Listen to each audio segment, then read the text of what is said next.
नमस्कार मित्रों, lady Joshi astro channel में मैं आपका स्वागत करता हूं। और मैं आज आपको एक विशेष योग के बारे में बता रहा हूं।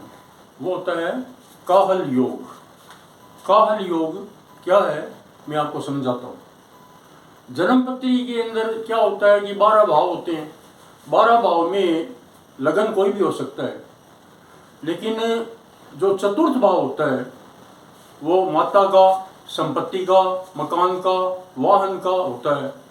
और जो नवा भाव होता है वो त्रिकोण भाव होता है, वो भाग्य स्थान का मालिक उसमें होता है। अगर जन्म पत्री में चतुर्थ भाव का स्वामी और नवम भाव का स्वामी परस्पर एक दूसरे के केंद्र में आ जाते हैं, तब काहल योग बनता है। कैसे बनता है? मान लीजिए किसी की लगन की कुंडली है। लगन की कुंडली ये है,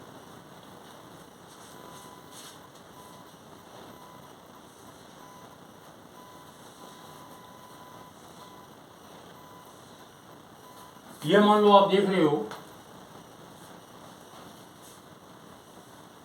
और ये मान लो देखिए 4 नंबर है, यहाँ 5 है, यहाँ 6 है, यहाँ 7, 8, 9, 10, 11, 12, 1, 2, 3। ये लगन कहलाता है प्रथम स्थान। और ये चतुर्थ स्थान ये कहलाता है। चतुर्थ स्थान के अंदर 7 नंबर जहाँ मैंने लिखा है, 7 नंबर में तुला राशि है, तो तुला राशि का मालिक होता है शुक्र। और नवम भाव जो है यहाँ पर 12 नंबर लिखा है, इसका मालिक होता है गुरु। अगर किसी की भी जन्म पत्री में शुक्र और गुरु अगर केंद्र में आ जाते हैं, जैसे यहाँ शुक्र आ गया और यहाँ बृहस्पति आ गया, या मान लो यहाँ शुक्र आ गया, यहाँ बृहस्पति आ गया, तो क्या है? काहल योग बनता है। जन्म पत्री में अगर लगन मजबूत होना चाहिए। ये कर्क लगन की कुंडली है। कर्क लगन की कुंडली के अंदर आप देख रहे हैं, अगर मान लो यहाँ तो बृहस्पति नवमेश होकर के है, बृहस्पति नवम घर का मालिक है, लेकिन नवम घर का मालिक कोई भी हो सकता है। उदाहरण के लिए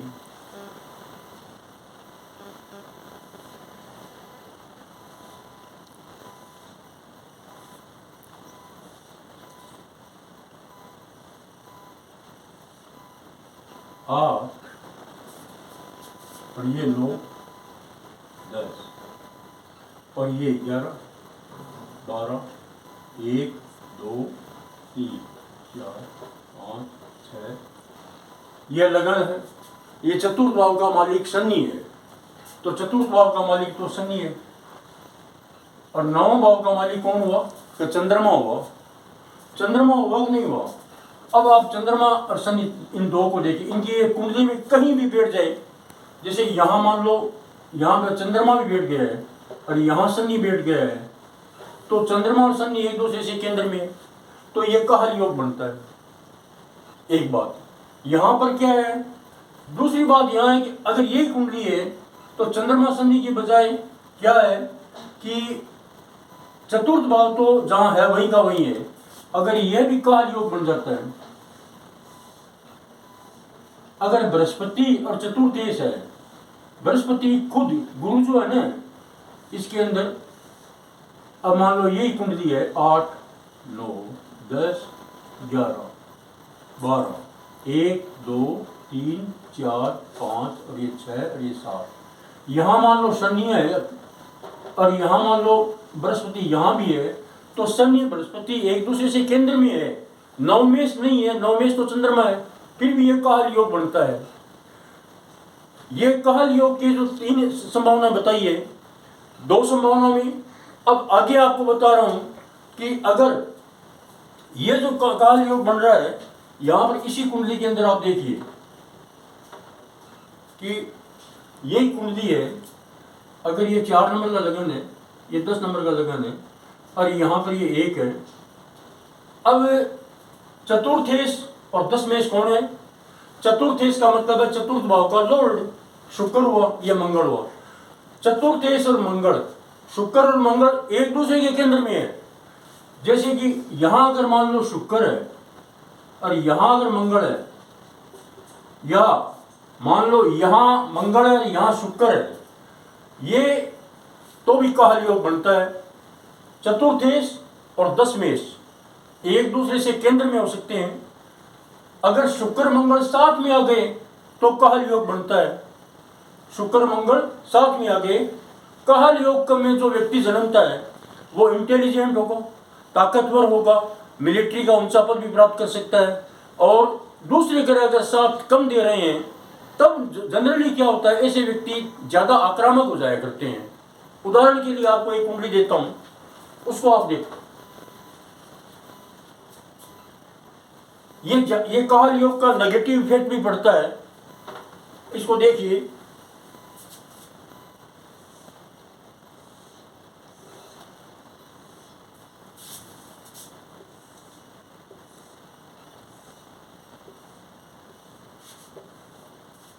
यहां पर 4 है, यहां 5, 6, 7, 8, 9, 10, 11, 12, 1, 2, 3। यहां पर तो है राहु, यहां है चंद्रमा, ध्यान से देखना। और ये है केतु। बाकी ग्रह कितने रह गए? ये हो गया बृहस्पति, सूर्य, बुध, शुक्र, और क्या बच गया? शनि। 1, 2, 3, 4, 5 और एक 6। बृहस्पति, सूर्य, बुध, शुक्र, शनि, कितने हो गए? एक ग्रह कौन सा रह गया? बुध, बृहस्पति, शुक्र, सूर्य और चंद्रमा यहां आ गया है।